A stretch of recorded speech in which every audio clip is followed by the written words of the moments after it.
And I wanted to make sure we touch on this a little bit while the council member's here, because he spoke to us a couple times, and as well as the mayor did at the last WAG meeting. But this is the concept pictures for what's called the Volar. This is the one that you might have heard about on 350 South Winchester. It's that little cutout of Santana Row that has that little strip of 1 or 2 story building right across from Khan's Garden Restaurant, Beanie's Garden Restaurant. So just to put this in perspective, what you're looking at, this would... Can I step in here? Because I have to run at 8 o'clock. Okay. So I met with the family that owns the property. Federal Realty Santana Row wanted to buy it from them for several years. They didn't want to sell. It's a family from San Francisco. They own commercial property, and for them, it's what they own. They don't sell it. They own it. They pass it on to the next generation. It's 0.89 acres, less than an acre of land.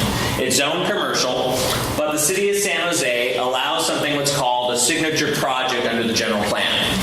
If you will provide a certain amount of job space, retail office, high density if you're going to do housing, provide unique architecture, and open space, then you have the ability to submit what's called a signature project.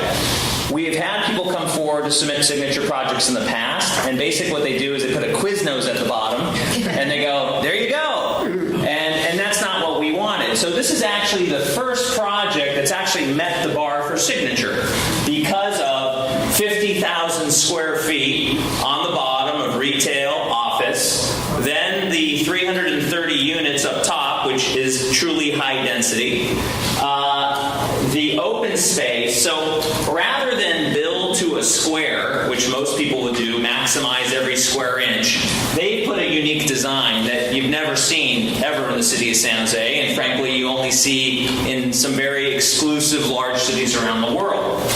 And that's what's proposed. So they're currently going through an environmental impact document, their environmental impact report, just like Santana West is, right? They have to see how many trips they'll generate of cars, all the things that go in an EIR, and there'll eventually be a community meeting on that. One thing I want to talk about, San Jose approves 2 types of housing. We approve what's called market rate, which means whatever you're willing to buy it at the market price or rent it at the market price. And we build low income, which is restricted based on your income level. The developments of those are completely different. The low income property is exempted from property tax forever. The market rate property pays taxes every year, which goes to fund your public schools, it goes to fund your county health department, it goes to fund your city, etc. So there's an economic difference. In addition, historically, the low-income housing was waived from paying the crimp and excise tax, which went to paving roads, paving arterial roads, and Jim knows that, as well as it didn't pay fees for parks. So in this case, this project, as proposed, I know parks have been a topic here for a while. The only way you get a park is when you have residential development. You don't get it from office because office doesn't pay park fees. Residential does. This will pay approximately $5 million in park fees. Pretty substantial amount. In addition, it'll pay annualized property tax just to the city, $450,000 a year. So that goes to start to fund the wage of a fully compensated police officer, for example. On top of that, that's just a small portion. Your school district here would get somewhere upwards of, I do have to do the math, but somewhere about $1 million a year. So when you build density, true density, it starts to actually generate money for the city to pay for the services. There's the ongoing, which is the property tax we're talking about. There's the one-time, which is the $5 million in park fees. There's the multiple $1 million in those other fees that will go to pave roads that must be paved in the area. It'll also pay what's called the housing impact fee, which is a new fee that we put on residential development in the city. So they'll pay, for every square foot, they will pay roughly $17 to $20 a square foot, which will be $5 million towards paying for low-income housing. So they have to pay, which obviously increases the rent or the for sale price later, right? Because they have to get it back. But these are all the things that this project generates. They're also talking about doing a restaurant on top. 25. And then you would go up, you would have public access to the top, and it would be an area where people could go to admire the view, etc. Is there an airport limitation? Not here. There is a limit of something, but not what you have in the downtown. So this would be, frankly, a significant building as far as height alone. So that's the proposed project. So 50,000 square feet of office, retail at the bottom, multi-story residential on top, and with it comes all the fees, etc. With anything you build here, if you build a daycare center or you build this, you're going to generate traffic trips. So the question is, how many trips will it affect? And if you don't do, let's say, because what we typically do in San Jose is people go, it's too tall. It's just too tall. I can't look at it. Okay, fine. We'll take the 330 units, and instead of putting it on 1 acre, now you put it on 6. And now you've lost 6 acres of land versus potentially doing it on 1 acre of land, leaving you more options for more jobs in San Jose or anything else. Inherently, any street, whether it's Winchester, Stevens Creek, San Carlos, there's a vehicle capacity, right? There's only so many cars you can carry on the street. And once you get there, you sort of got to that point of saturation.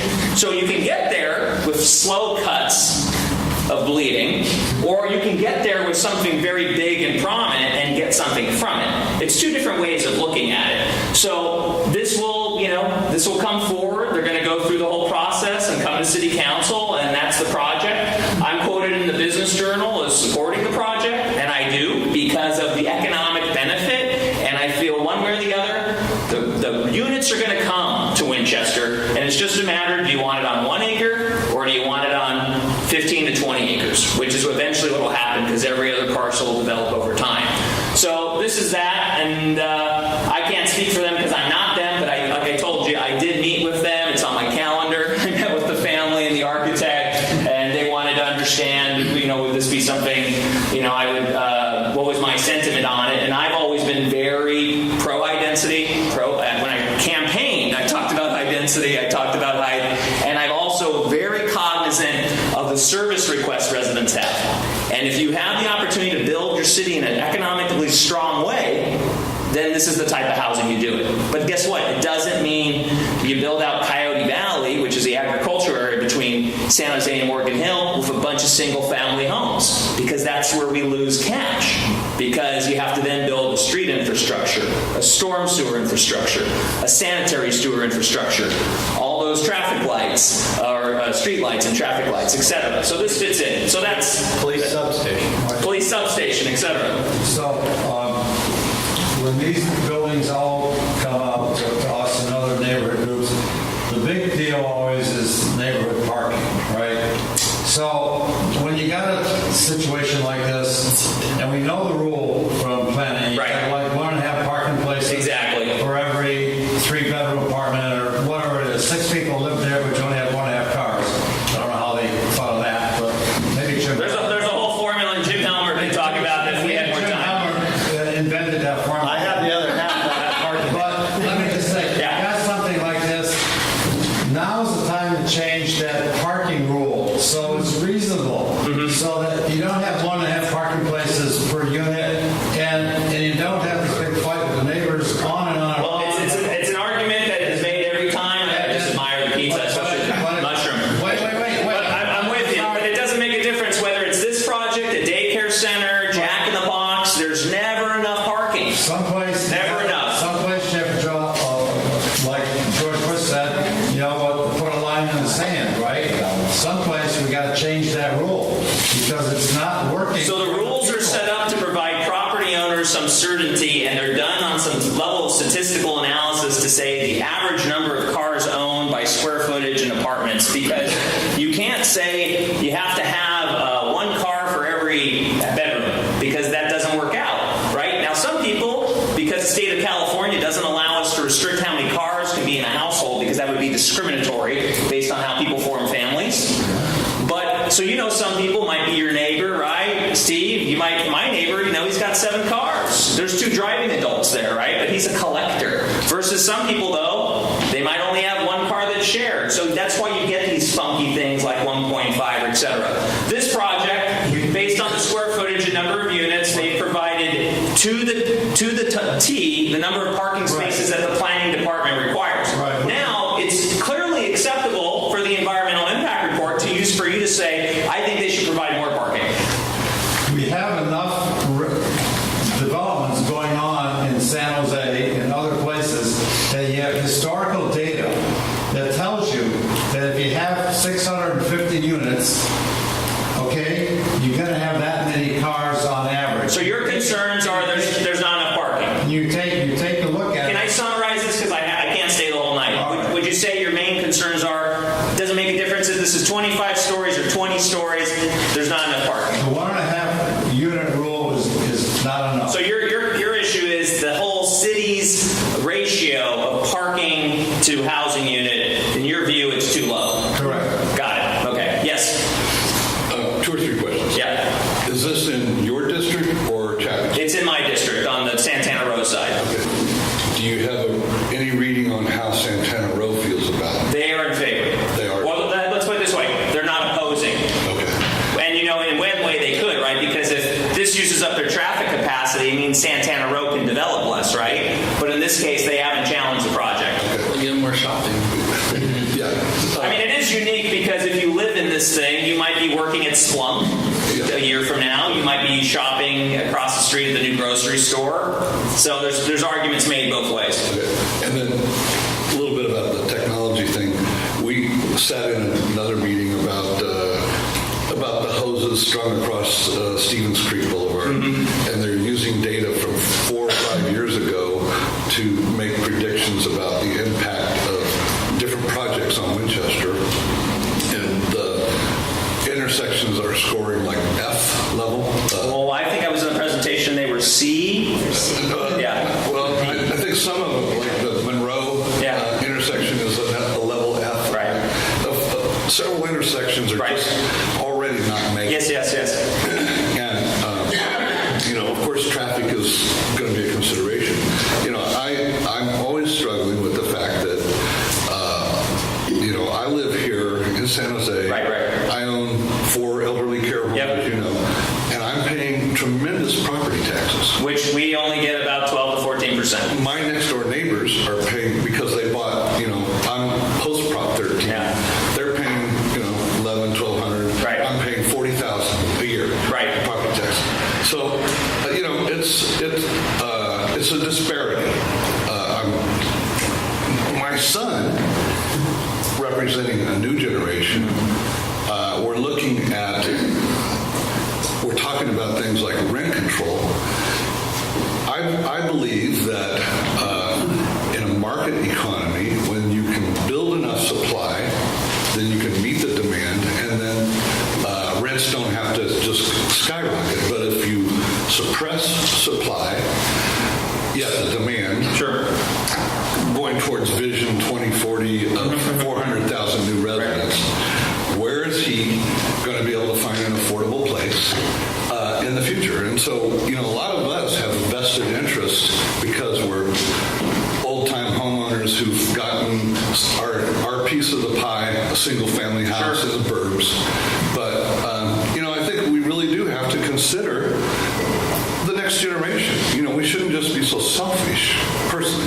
Well, I was speaking to a Cub Scout group today. These kids were in elementary school, and they asked me about my job, and I said, well, this, and I said, well, some of the stuff I vote on may not be built in the case of housing. It may take 15 years to build it. And you know what? That might be housing that you occupy, because San Jose, the existing population, is going to create about 240 to 250,000 babies.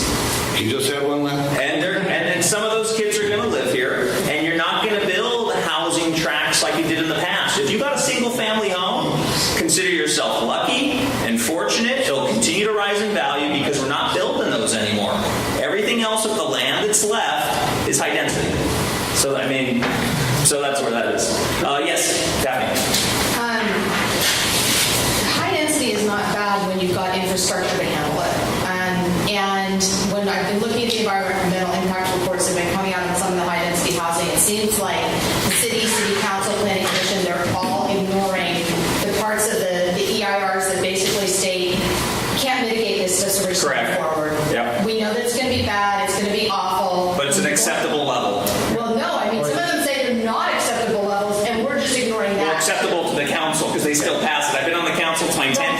never seen a residential project on land that's owned residential ever defeated. Right, that's my point, is that, you go to somewhere like New York and you've got all your high density, but you also have the transportation infrastructure to handle it. We don't, and we're saying we want to be New York City without transportation. Doesn't work if you're going to put it all in one. So your concerns are kind of related to congestion, right? Circulation. Well, it's all of it. It's transportation, traffic infrastructure, water infrastructure, all of the things that. Well, water, this is obviously much better than building 330 houses with front and backyard lawns. No, I understand that, but that's the, and as Mayor Ricardo said many times when he was trying to get elected, you have to build infrastructure first. It's not going to happen. Yeah, no, it's in Simulated City, that computer game, you can build the infrastructure first, but it doesn't happen here, But if you have projects like these, and by the way, this will probably pay some millions of dollars in traffic impact stuff for eventually building some type of another new interchange at Winchester or something like this. These are the types of things that pay for themselves because they're big ticket items. This will cost $300 million. I mean, that's an incredible amount. And you know what? We on the city council have been encouraging this housing for years. In the downtown, we use redevelopment money to go buy land and give it away to developers to build towers. If we didn't have the money to give it away, then we took away your park fees, so we reduced those. We didn't make you pay the road paving fees. So this actually comes to the table, zero subsidy. Zero subsidy compared to what the council has done in the past historically. Yes? That was my question, is how many of the council members are in favor of this building? This hasn't come to council yet. Okay. Yeah, so this will come to council. The environmental impact report draft will be done in a couple months. Then they'll hold a community meeting. What's your sense? My sense is I've never seen a residential project not approved on city council. Yeah, right here.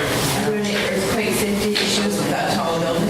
All these things are built to whatever the standard is, right? So it tends to roll and move. You're not going to build a building and say build it unsafely, right? It's to whatever the state earthquake code does, Did there used to be a limit to height in San Jose?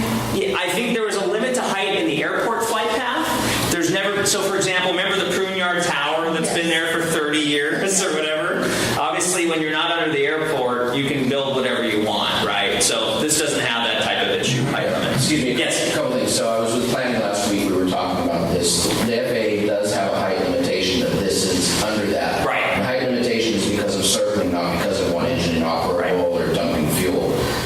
So this fits under that height.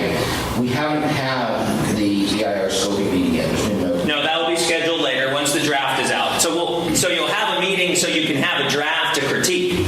Because then you can go, I think this draft is full of it or not. Normally we usually have a community meeting that is a scoping meeting that then starts the EIR. You're going to have it when the draft is ready. And so then people will have something to read. So everyone will be able to take it back. That's different than what we've been. That's different from like Santana West. Santana West had a scoping meeting so they can start to create to see what the EIR is going to examine. Right. So that's a much larger project than this one, Santana West, when you look at the square footage and total type of thing. But this will be a meeting once the draft is out. But you'll have everyone have the ability to comment via being at a meeting verbally or emails, etc. At the WAC meeting, which was just, I don't know, it was last week or a week ago, Mayor Ricardo brought this up, and I think we were at the meeting. He didn't seem real supportive of something like it was going to go. He said, I doubt it, or I don't know if Mayor Ricardo is reacting to a crowd that was threatening him in the last election. He said that question. And if it's not a day I don't get by and I don't get the same threat, I happens all the time. I answer my questions. I tell you what I feel. So inherently, he had doubts this would be funded. But the fact of the matter is the family owns the land at a very good land cost. They really want to do this thing. We're also doing it as what's called a PD, a planned development. So what could happen is someone goes, hey, I want to build this building. And you go, wow, that picture looks great. Go for it. And the council approves it, not as a PD, just as a regular zoning. And then the guy goes, oh, man, I'm going to sell this off to Barry Swenson. And Barry Swenson comes back and goes, I'm entitled. I'm not going to build that. I'm going to build a concrete, military-looking structure there because I can go it. We're going to make sure it's down to the detail of the color, the glass, the material. So if it comes to council, that's exactly what it'll look like. It won't be a fantasy story. That'll be what it'll be. So, yes. Well, one thing in favor is I think looks really cool. It looks like a Star Trek combat. It's the Volar. I mean, it is unique, right? It's like art, right? Architecture. Everyone has a Put it different on your little postcards of San Jose. I mean, you've seen plenty of other buildings that are just squares and rectangles. This is something completely different we haven't seen. Yeah. Yes. You just mentioned something, you said that they would be paying like a traffic impact fee. Yes. Something like that. Now, I've been around here for a long time. I remember back when the streets used to run through Valley Fair Shopping Center. Right. And they kept saying how they would make things right with the traffic for each expansion. And they've gone Well, that was Jim's deal. They've gone through so many. I forgot. But yeah, it seems that they never did. I could be misinformed, but it seems to me that the money that paid for the interchange fix that VTA put in on 280, 880, 17 didn't come. It came from a major, some traffic major, a bond or something, a major. It came from a variety of sources, whether it was the federal government, whether it was local sales county. I just never could connect. It came from some developer contributions. I couldn't connect the dots between the developer and the new interchange. But I think, this whole area, obviously it's extremely popular. Santana Row, for example, has brought people to San Jose that would never come here before, right? I mean, these folks from Los Altos and Palo Alto, they would never step foot in San Jose. And now they're coming here, and they're shopping, and they're eating, and they're spending money. And, how many times you have someone to come to town, and where are you going to take them? They're going to be impressed with Santana Row. Winchester Mystery. That's right across the street, right? So, it's a unique place. I mean, you happen to live in an area that's become extremely popular and that private capital wants to build here. San Jose has suffered from, we subsidized downtown with $2 billion and it's still not there yet. So it's a trade-off, and I know you have concerns about parking. I know you have concerns about congestion, but I'm here to tell you that you can look at things different ways. I always look at, what can I get out of this thing? Because if this thing was 100% low income, council would probably support that too. But you wouldn't get any revenue to pay for your police officers, for your street lights, to buy land for a park or anything else. So there's some benefits of different developments. Yes? Is there any conversation about if all these things that are going to happen along Winchester makes traffic so bad people won't want to go to Santana Row anymore? I think that's inherently up to each consumer, right? I mean, where do you go? How much are you willing to put up with? And the moment that you're going, I'm not going to go, someone else fills that space on the road, right? So those are dynamic questions that traffic engineers can talk about, and the whole dynamics of it. I'm not an expert on that. I will tell you, this is 4 stories of underground parking. So it's a gigantic hole in the ground, which you can't do in downtown because of the water table. And this thing is going to park your car. So you're going to pull in, get out of your car, and it shuffles and it self-parks for you. So when you're leaving or coming in, it's a system they have in Germany that they have installed all over the world, so it'll be self-parking. Now, whether it's enough parking, to your question, always open for debate. But that's the project as proposed. Community meeting once the draft EIR is out, and everyone will be invited. It'll be a big party and all that jazz. Thank you very much. That gives you background. Thank you. So, yeah, there you go. That was more than I expected to be able to cover. Thank you very much for sharing. Now I get to go to dinner with my girlfriend. I appreciate that a lot. Please apologize for that. The next thing, so anybody else want to touch on anything that was good for now? Because I don't want to keep us. Can I make a comment? Yes. Real quick. So I was at planning last week for the Winchester Advisory Group, and this topic came up. They had a set of plans for this. I've asked for those, and they said they would send them to me, so I expect to receive them this week. Jared, I don't know if you've received your copy yet. But there's a nice big set of plans that exist. It's public information, so we'll distribute it to the group. I've also had a couple conversations with people at some of the surrounding developers and businesses, and while Pierluigi's take is that this is all heading down the path and everybody's talking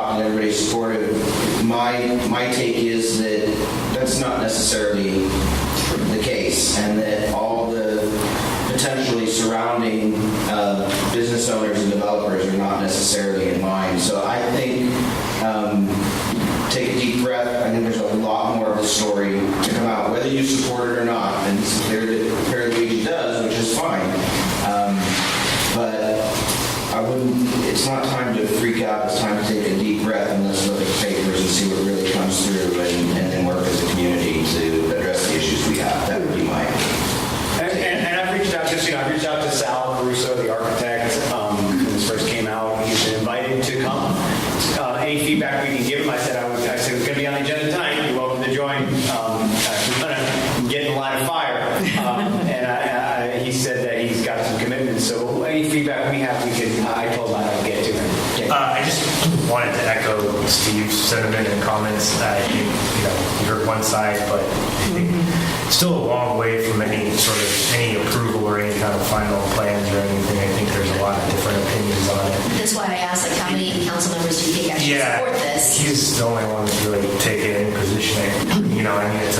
It's a small site. I think there's definitely potential and opportunity, but I don't know if, Jared, what's your question? big scale of a project. So that's what we are going to talk about. Yeah, so why did we have the scoping meeting for Santana West before they go in to even write the EIR? And supposedly this one's an EIR and we never heard about it. I'm not.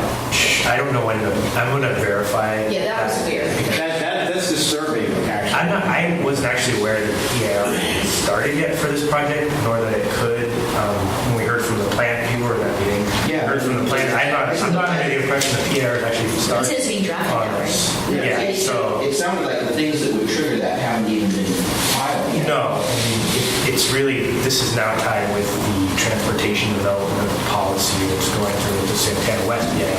So they're also tied into that because they'll have to pay the impact fee that comes out of that. So let me talk to planning and give you some more information because I'm not sure that the EIR actually started. So we might want to freak out next week. But yeah. and to be real candid, I didn't know Pierluigi was going to show up, but I think it's great that he was there because he presented this at at the D6 leadership meeting a few weeks ago. And then it was kind of in contrast to what Sam shared at the WAG when he said, well, it doesn't look like it's going to work. And then I'm like, anyway, so there seems to be a little bit of misinformation or confusion, not misinformation, confusion. One thing I would add, so right now, Santana Rose approved their maximum height that they've gotten to is 185, and this would be at 267, 260?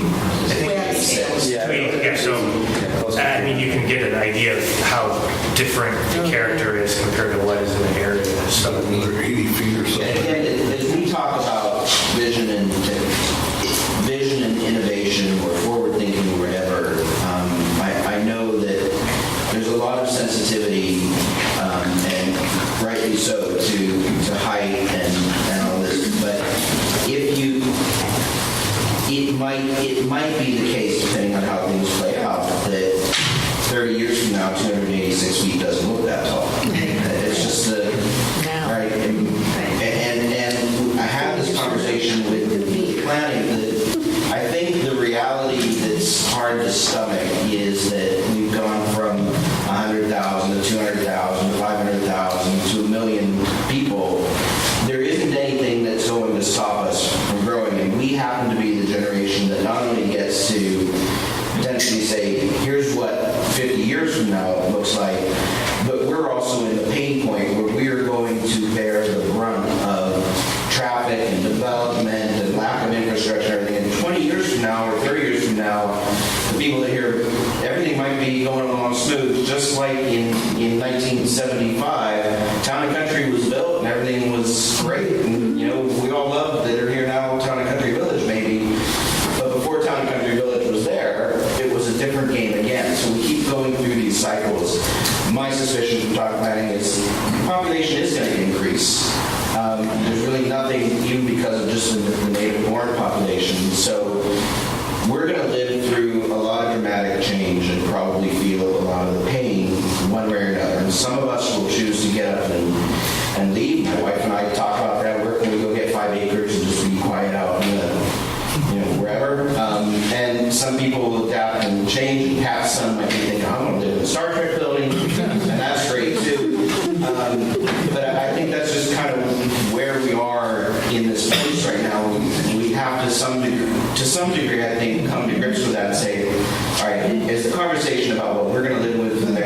10 years, there was a conversation about something else, and we can argue over that, and we'll argue over it. I think we will debate it, but I think that population is just going to drive things. And the last thing I'll say is that a number of people have written to me or commented and said, well, we ought to stop growth and say no more growth.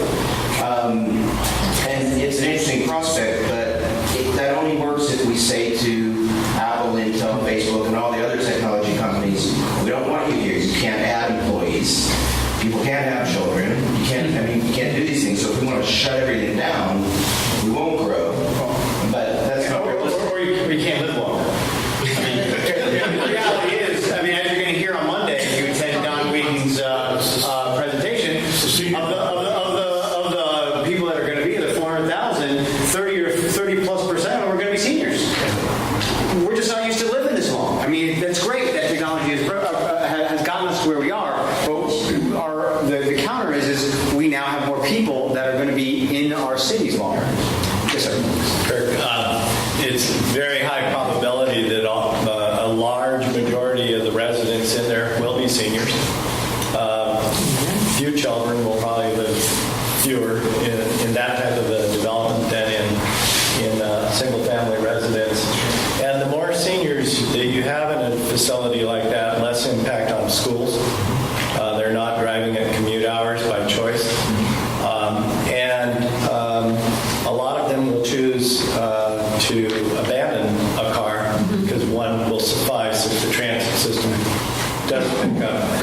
This development will probably also have a mandate on it for shared parking facilities within it, so that there could be, in fact, pool spaces where owners can all participate in the shared vehicle, because we are a sharing society. Yeah, we had a talk. Yeah, I just want to make a quick comment on that, because I think one of the comments that was made at the thing we had 2 months ago about the automated car, share a ride, share a road, one of the comments was that, GM would come in and kind of take this over. Well, in fact, they are. They just made this big investment with Lyft, and they see that that's going to be the future, right? Sharing cars and selling. But I've heard, last year was probably peak auto, right? Probably that was the peak year for auto sales, and it looks like there's going to be this slow decline over the years.